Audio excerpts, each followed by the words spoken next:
Well, look, the reason I am here at Dover, you can see the White Cliffs and you can see the cars going into the port. And that is because this is the busiest 4 hours of the year. Can you believe? Just started at the same time as your lovely programme, carries on till 10 a.m. Cars expected to turn up at a rate of 13 per minute. And certainly the rate I've been seeing them here so far this morning, that feels about right. This, of course, is the ferry port that takes people to across to Calais and also to Dunkirk. And if you remember this time last year, I was standing in exactly the same place talking about utter chaos because early at the start of the getaway weekend, and for many people it was the first holiday they've been on, not just since the COVID pandemic, but also since Brexit. And when we voted democratically to leave the European Union, we also said we want to be treated as third country nationals. We want to have our passports checked and stamped, and we want that to happen in lovely South East Kent. And there isn't much space actually between the cliffs and the channel, and that's why things gummed up. So they've spent the last year trying to figure out how they're going to improve things, and actually just looking around, it's moving pretty slowly. They are saying they could possibly have delays of 2.5 hours, but Stephen, it's unlike when you turn up at the airport and you're queuing for hours and your plane goes without you, at which point you're in serious trouble for hundreds of pounds. If your ferry sails off without you because you're stuck in a queue, well, don't worry, they'll just put you on the next one. No fuss, no charge.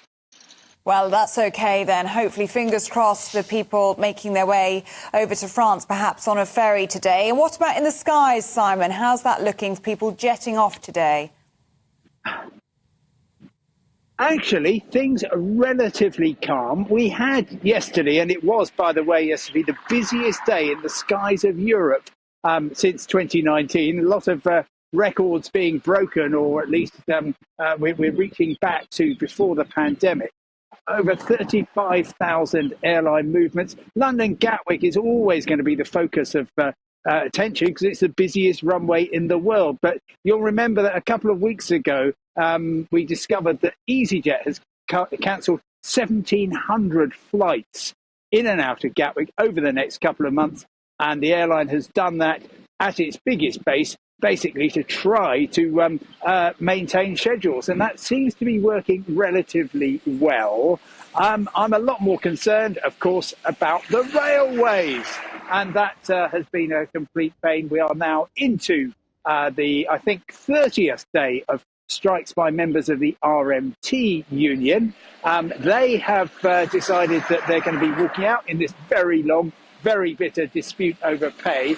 And so at least half the train services across England have been wiped out. You have, if you're lucky enough to live in Scotland or Wales or indeed Northern Ireland, you can expect a normal service. Things are exacerbated. They're made worse today because of engineering works up and down the country. But actually, on Thursday, which was the first day of the latest round of strikes, I was travelling a fair amount by train, and the trains which were running seemed to be fairly reliable. And unfortunately, the train strikes are going to drive yet more people onto the roads. Well, yeah, that's the issue, because we talk about 2 million people wanting to get out the country, but for the rest of us in the country, trying to get anywhere on the motorways is going to be a nightmare, isn't it, this weekend? Well, that's what the motoring organisations say. The RAC is saying, OK, we are really worried about, would you believe, the M60.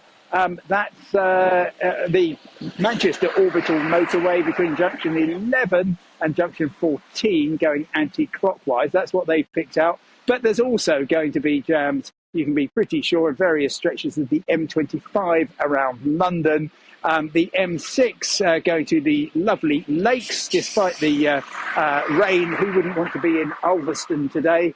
And, of course, the M5 southbound from Bristol, everyone heading for Devon and Cornwall. So the advice is, well, you got 2 hours to get there, in the sense that they're saying finish your driving before 8 a.m. or start after 7 p.m. because otherwise you're going to be absolutely flummoxed, and you can expect jams pretty much anywhere. So wherever you're going, hope for the best, but be prepared for delays and disruption.